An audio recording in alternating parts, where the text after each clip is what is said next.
in a recent tweet. Let's go to the first one, in which they talked about the fact that green card holders are guests. This is a tweet that they made on April 29th.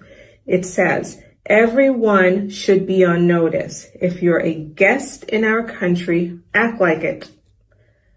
Our robust social media vetting program to identify national security and public safety risk never stops. USCIS is on watch to find anything online that poses a threat to our nation and our way of life." And there's a big image that says green cards and visas are a privilege, not a right. So they are directing this to green card holders as well as visa holders.